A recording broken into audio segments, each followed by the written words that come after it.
John Locke fue un filósofo, médico y pensador político inglés, considerado uno de los padres del liberalismo clásico y una figura central de la Ilustración. Nació el 29 de agosto de 1632 en Greenton, Inglaterra, y estudió en la Universidad de Oxford, donde se formó en filosofía, ciencias naturales y medicina, y pues fue influenciado por el empirismo científico de Francis Bacon y por la física de Isaac Newton. Y pues Luke desarrolló una teoría del conocimiento basada en la experiencia sensible que fue expuesta en su obra más influyente, Ensayo sobre el entendimiento humano, donde defiende que la mente es una labia rasa al nacer y que todo conocimiento procede de la experiencia, sentando las bases en el empirismo moderno. En el ámbito político, su obra Dos tratados sobre el gobierno civil representa una respuesta directa al absolutismo monárquico, especialmente al de Robert Filmer y la doctrina del derecho divino de los reyes. Y pues en esta obra argumenta que los seres humanos nacen libres e iguales en derechos y que el poder político es legítimo si se basa en el consentimiento de los gobernados, con el objetivo de proteger la vida, la libertad y la propiedad. Y pues Luke también defiende la tolerancia religiosa y la separación entre iglesia y Estado en sus cartas sobre la tolerancia y ejerció una gran influencia sobre el pensamiento político de los siglos XVIII y XIX, especialmente en la Revolución Gloriosa, en la Revolución Americana y en la formación de las democracias liberales modernas. Entre sus obras principales está Ensayo sobre el gobierno civil, Ensayo sobre la ley de la naturaleza, Ensayo sobre la tolerancia, Compendio del ensayo sobre el entendimiento humano, Carta sobre la tolerancia, Tratado sobre el gobierno civil, Ensayo del entendimiento humano, Segunda carta sobre la tolerancia, Tercera carta sobre la tolerancia, algunos pensamientos sobre la educación y racionalidad del cristianismo. Y finalmente fallece el 28 de octubre de 1704 en Essex, Inglaterra. El contexto histórico, político y social. Entre 1660 y 1662, Inglaterra atravesó un periodo decisivo en su historia caracterizado por importantes transformaciones políticas, sociales y religiosas. Y pues este contexto fue clave para el desarrollo del pensamiento de filósofos como John Locke, ya que él vivió cerca de estos escenarios o acontecimientos. Y pues el contexto histórico, la restauración de la monarquía. En 1660, tras más de una década de gobierno republicano, bajo el liderazgo de Oliver Cromwell, la llamada Commonwealth, se restauró la monarquía inglesa con el regreso al trono de Carlos II a Inglaterra. Y pues esta restauración monárquica simbolizó el fin del experimento republicano y el retorno a una estructura más tradicional, aunque con tensiones religiosas y parlamentarias. En el contexto político, Carlos II asumió el trono con la promesa de moderación y tolerancia, pero rápidamente se reinstauraron políticas autoritarias y pues el Parlamento aprobó leyes que fortalecían a la Iglesia anglicana y se excluían a los visitantes religiosos y pues de igual manera se vivía una tensión constante entre el poder real, el parlamento y los distintos grupos religiosos, los anglicanos, los católicos y los puritanos. Finalmente, el contexto religioso y social. Aquí se aprobó el llamado Código de Clarendon, comenzando en 1661, con una serie de leyes que fueron destinadas a restaurar el poder de la Iglesia anglicana y pues reprimir el diseño religioso, y dentro de estas sobresale la ley de corporaciones de 1661 que excluye a los no anglicanos de cargos públicos, a la ley de uniformidad de 1662 que exige conformidad estricta con el culto anglicano, y pues aquí miles de ministros puritanos fueron expulsados de un evento conocido como la Gran Expulsión. Y pues esto provocó una creciente persecución a puritanos, a bautistas, a cuáqueros y a otros grupos disidentes.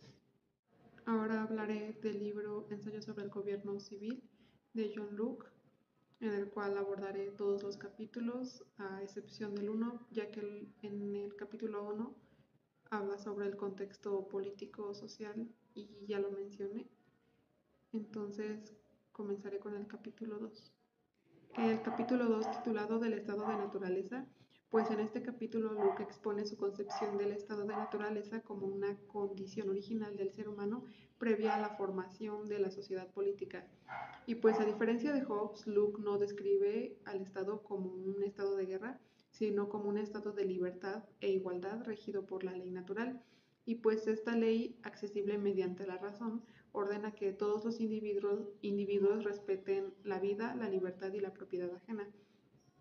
Y pues cada persona tiene el derecho de hacer cumplir esta ley, lo que incluye castigar a quienes la violen. Y pues no obstante, esta ejecución individual puede conducir a abusos, lo que hace necesaria la creación de un poder como es el gobierno civil. Y pues así Luke justifica la transición hacia la sociedad política mediante el consentimiento de los gobernados, pero parte de la premisa de que todos los individuos por naturaleza son libres e iguales. Y pues en este capítulo se establece que se establece la base moral y la base filosófica del liberalismo político moderno, defendiendo los derechos individuales como anteriores y superiores al poder estatal. Y pues esto implica una crítica a las teorías absolutistas y al derecho divino de los reyes, al afirmar que ningún hombre nace con autoridad natural sobre otro. Capítulo 3 del estado de guerra. En este capítulo hace Luke una distinción entre el estado de naturaleza y el estado de guerra, mientras que el primero es una condición de libertad e igualdad regida por la razón del estado de guerra, surge cuando alguien ejerce fuerza sin derecho sobre otro, atentando contra la vida, la libertad, la propiedad incluso, pues de la otra persona. Y pues para Luke este acto es ilegítimo, rompe la ley natural y genera una situación de conflicto que justifica la defensa propia. Y pues el estado de guerra no es una condición constante como proponía Hobbes, sino una circunstancia excepcional causada por la agresión injusta. Y pues su existencia demuestra la necesidad de un poder civil que regule los conflictos y proteja los derechos. Y pues así el gobierno surge como solución al peligro que implica dejar la ejecución de la justicia en manos individuales. Luke usa este concepto para justificar el derecho a la resistencia frente a gobiernos tiránicos, ya que cuando el poder político actúa sin legitimidad o viola los derechos naturales, entra en estado de guerra con el pueblo, quien puede pues entonces derrocarlo, por así decirlo. Y pues el liberalismo lukeniano, eh, implica la autoridad pública y pues esta solo es legítima si protege la libertad y no la destruye. Capítulo 4 titulado de la esclavitud. En este capítulo Luke ve la esclavitud desde una perspectiva moral y política, afirmando que nadie puede someterse voluntariamente a una condición de esclavitud absoluta, ya que la libertad es un derecho inalienable. Y pues según Luke, la única forma de esclavitud legítima es la que resulta de una guerra justa, ya que cuando alguien ataca la vida de otro sin causa, pierde su derecho a la libertad y puede ser hecho prisionero o incluso puede ser ejecutado. Y al aceptar la esclavitud en lugar de la muerte, el vencido entra en una relación de servidumbre limitada, por así decirlo, y no obstante, Luke rechaza la esclavitud como institución hereditaria o arbitraria, especialmente la que se basa en la tiranía o el derecho divino, como defendían algunos teóricos absolutistas, y en su marco teórico liberal, toda autoridad legítima deriva del consentimiento y ningún hombre puede ser propiedad de otro sin que eso suponga una violación a la ley natural. Esto yo pienso que refuerza la idea lucaniana, ya que la libertad es el fundamento de la sociedad civil y pues del gobierno legítimo. Y esto, sin embargo, ha sido objeto de crítica por la aparente contradicción entre su teoría y la participación de Luke en actividades vinculadas con pues esclavismo o colonialismo. Capítulo 5 titulado de la propiedad. En este capítulo, pues Luke desarrolla su teoría influyente de la propiedad privada como un derecho natural, ya que parte del supuesto de que la tierra y sus recursos fueron dados por Dios a la humanidad en común, pero sostiene que cada individuo posee en propiedad su propio cuerpo y por extensión pues el trabajo que realiza. Así cuando una persona mezcla su trabajo con algún recurso natural, por ejemplo, la cultivación o cultivando una tierra, pues este se convierte legítimamente en su propiedad. Y aquí Luke introduce dos límites importantes a la apropiación legítima. En primera está el límite de desperdicio.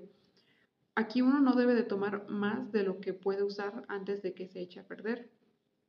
Y en segunda, el dejar suficiente y de igual calidad para otros. La apropiación no debe perjudicar el acceso de otros a los recursos pues comunes.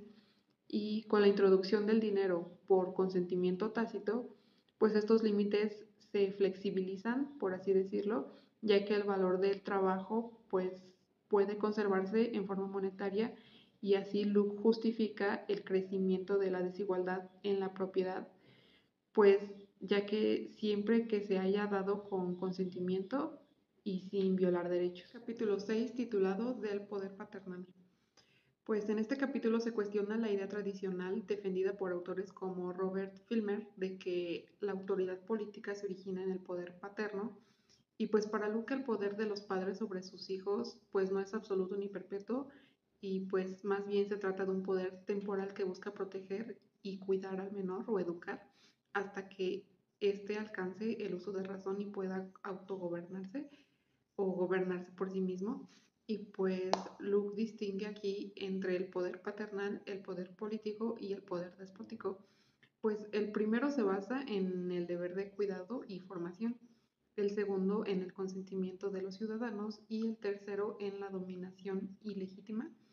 Y pues esta diferenciación permite rechazar la equivalencia entre la familia y el Estado y refutar la justificación del absolutismo basada en la analogía con la autoridad del padre sobre la familia. Y pues aquí se introduce la idea de que tanto el padre como la madre tienen la autoridad sobre los hijos, rompiendo con la visión patriarcal dominante de su época, y pues enfatiza la idea de que el poder parental no es dominar, sino más bien formar a seres racionales y libres, y pues esto refuerza su visión liberal del individuo como sujeto de derechos. Capítulo 7 de los comienzos de las sociedades políticas. Aquí se explica cómo se pasa del estado de naturaleza a la formación de una sociedad política, estableciendo las bases de su teoría del control social, ya que para él los seres humanos, aunque son libres e iguales en el estado natural, pues deciden unirse en sociedad para proteger de manera más segura sus derechos, como la vida, la libertad y la propiedad, frente a los riesgos de justicia privada y a la inseguridad. Y pues el origen legítimo de toda autoridad política, según Luke, radica en el consentimiento de los gobernados. Y pues este consentimiento es lo que da lugar a una comunidad civil con un poder común y leyes conocidas. Y pues sin este acto voluntario ningún gobierno puede ser considerado justo.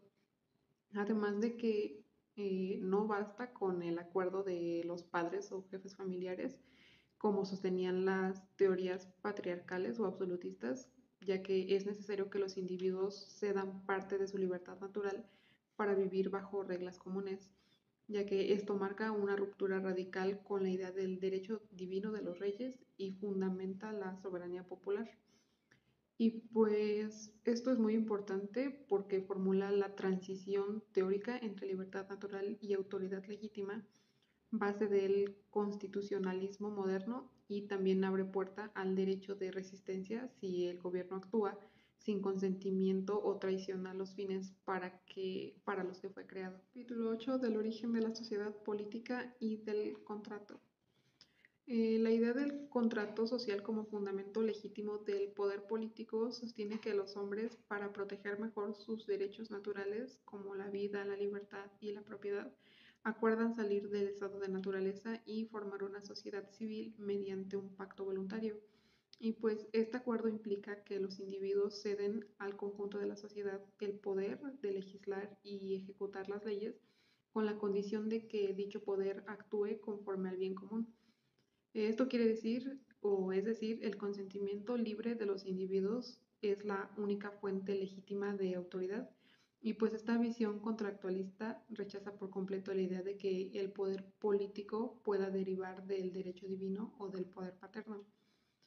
Y pues además se hace una distinción importante entre formar una sociedad y formar un gobierno. Pues primero porque los individuos se unen como cuerpo político y solo después ese cuerpo puede establecer un gobierno mediante la mayoría. Y pues la regla de la mayoría se vuelve entonces el principio, digamos, operativo del sistema político y asegura una forma práctica de actuar colectivamente. Y pues aquí se consolida en este capítulo el núcleo del pensamiento liberal de Locke. O sea, el gobierno es legítimo solo si el resultado es el consentimiento y se actúa conforme a los fines para los cuales pues fue creado. Y pues en caso contrario, el pueblo tiene derecho a revocarlo. Capítulo 9 de los fines de la sociedad política y del gobierno. Aquí se refuerzan los principios fundamentales de su teoría política al explicar los fines del gobierno civil, ya que para él el objetivo principal por el cual los individuos abandonan el estado de naturaleza y se agrupan en sociedad es la protección segura y eficaz de su propiedad, entendida en sentido amplio como la vida, la libertad y los bienes materiales. Y pues, aunque en el estado de naturaleza las personas tienen derechos, carecen de una autoridad imparcial para resolver conflictos y de leyes comunes para proteger sus intereses. Y es por ello que forman una sociedad civil que establezca un poder legislativo supremo limitado por la ley natural y orientado al bien público.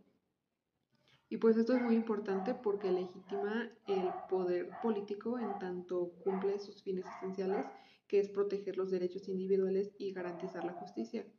Y pues cualquier gobierno que actúe en contra de esos fines pierde su legitimidad y puede ser desobedecido o sustituido, y pues esto introduce el principio de derecho de resistencia.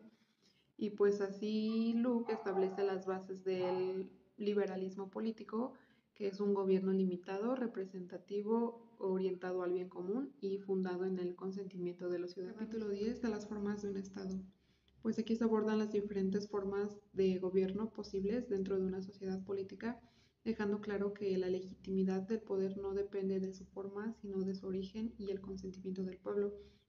Y pues además señala que una vez formada la comunidad política, mediante el pacto social, los miembros pueden decidir cómo organizar el poder legislativo y ejecutivo, ya sea concentrado en una sola persona, como la monarquía, en unos pocos, como la aristocracia, o en muchos, que es una democracia.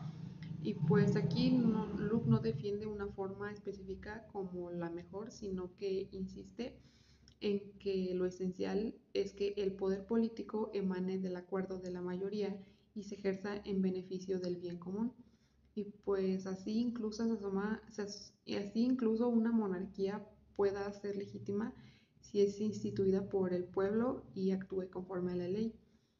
Y pues esto desvincula la legitimidad política de la estructura del Estado, centrándola en el consentimiento, la soberanía popular y el respeto de los fines del gobierno, y pues rechaza de este modo, por así decirlo, las justificaciones absolutistas que defienden el poder monárquico como natural o divino. Capítulo 11 del alcance del poder legislativo. Aquí se establece que el poder legislativo es el poder supremo del Estado, ya que representa la voluntad colectiva y establece las leyes por las cuales todos deben regirse.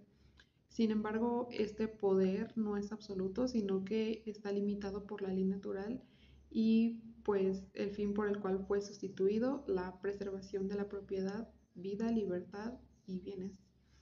Y pues aquí se establecen 4 límites fundamentales del poder legislativo. El primero es que se debe gobernar mediante leyes generales y no arbitrarias, conocidas por todos. En segundo, que debe tener como objetivo el bien del pueblo. En tercero, no puede transferir el poder legislativo a otras manos sin consentimiento del pueblo.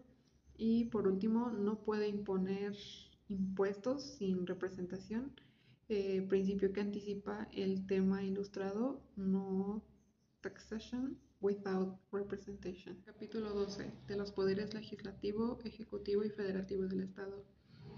Aquí se desarrolla una temprana teoría de la separación de poderes fundamental para el pensamiento liberal moderno, y pues aunque no se establece la tripartición clásica de Montesquieu, distingue tres funciones esenciales del Estado, que es el poder legislativo, el supremo dentro de la comunidad que hace las leyes o encargado de hacer las leyes, el poder ejecutivo, que es el encargado de hacer cumplir estas leyes en casos particulares, y el poder federativo, que es el encargado de las relaciones exteriores, es decir, de la guerra, la paz y los tratados con otras naciones.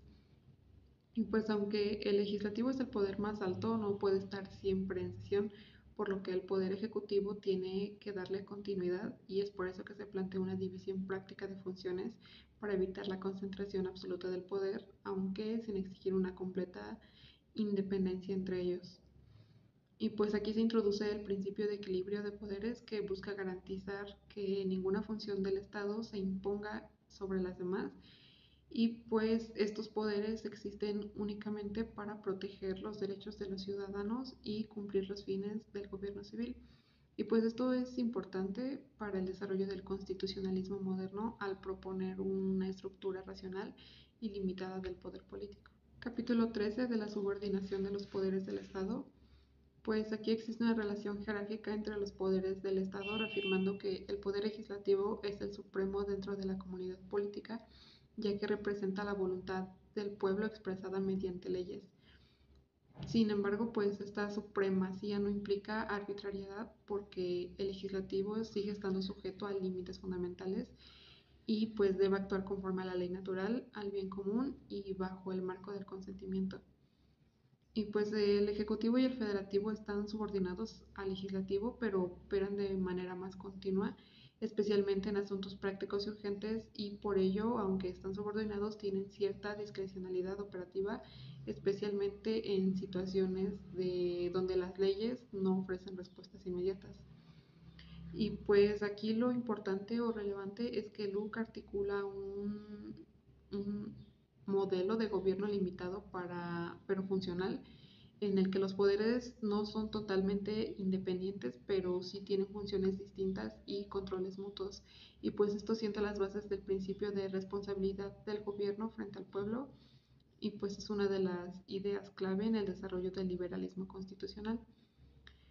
La soberanía reside en el pueblo y los poderes del Estado existen solo en medida que se cumplan estos fines para los que fueron instituidos. Capítulo 14 del poder prerrogativo. Aquí se introduce y analiza el concepto de prerrogativo entendido como el poder que tiene el Ejecutivo para actuar según su criterio y sin ley expresas o incluso contra la ley cuando lo exija el bien público, pues este poder surge de la necesidad práctica de responder a situaciones imprevistas en las que las leyes no alcanzan, como en momentos de emergencia, de guerra o de decisiones urgentes.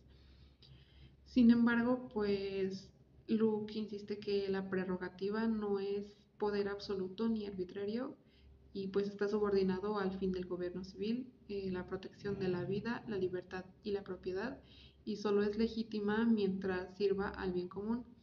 Y si el Poder Ejecutivo abusa de esta facultad, el pueblo tiene el derecho de juzgarlo y resistirlo porque la soberanía última reside siempre en la comunidad. Y pues esto es importante para entender cómo Luke equilibra la necesidad de flexibilidad del poder político con el principio de soberanía popular y límites legales, ya que reconoce la utilidad de la prerrogativa en el contexto o en contextos excepcionales, pero pues nunca justifica en un uso como fuente de poder ilimitado o autoritario. Y pues además se anticipa una concepción moderna del poder de excepción que ha sido muy influyente en el pensamiento constitucional posterior, pero la somete estrictamente a control moral y no político de la ciudadanía. Capítulo 15 del poder paterno, político y despótico considerados juntos. Pues aquí se retoma la diferenciación entre los tres tipos de poder, el paterno, el político y el despótico, y pues esto es con el objetivo de desmontar las confusiones utilizadas por los defensores del absolutismo, como lo es Filmer, para justificar la autoridad monárquica como natural o divina. Y pues el poder paterno es el que ejercen los padres sobre sus hijos menores, limitando el tiempo y orientados hacia la formación y a la protección. El poder político es el que se ejerce entre iguales que se han cometido formar una sociedad civil y se basa en la ley, el bien común, la protección de los derechos naturales. Y el poder despótico, en cambio, es aquel que se ejerce sobre alguien que ha perdido su estatus de persona libre. Por ejemplo, un agresor capturado en guerra, pues este poder no nace del contrato social, sino más bien de la necesidad de defensa legítima.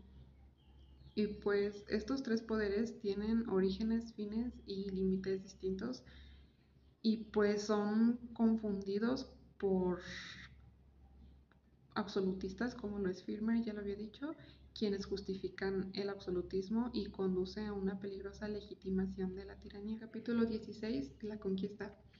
Aquí se utiliza críticamente el concepto de conquista como una fuente legítima de poder político, rechazando la noción de que el derecho a gobernar pueda surgir simplemente de una victoria militar, ya que según Luke la conquista no confiere autoridad legítima sobre los pueblos vencidos a menos de que estos otorguen su consentimiento al nuevo gobierno. Y pues también se hace una distinción entre guerra justa e injusta. En una guerra justa el vencedor puede castigar al agresor y someterlo, pero no tiene derecho a gobernar a inocentes como a mujeres, a niños o a ciudadanos no combatientes sin su consentimiento. Y pues en una guerra injusta el vencedor es un usurpador y pues su poder carece de legitimidad. También se establecen límites sobre la propiedad y los derechos de los vencidos, ya que no pueden ser despojados arbitrariamente de sus bienes, ya que estos están protegidos por la ley natural y pues aquí se introduce una visión moral del poder que no solo se basa en la fuerza, sino en la justicia y el respeto a los derechos individuales. Se debe entender la posición de Luke contra el absolutismo y el colonialismo justificado por la fuerza y para afirmar que la legitimidad de los gobernantes o del gobierno se funda exclusivamente en el consentimiento y no en la violencia o la conquista. Capítulo 17 de la usurpación. El concepto de usurpación se define aquí como la apropiación del poder por parte de alguien que no tiene derecho legítimo a ejercerlo, aunque ese poder sea ejercido dentro de los límites habituales del gobierno.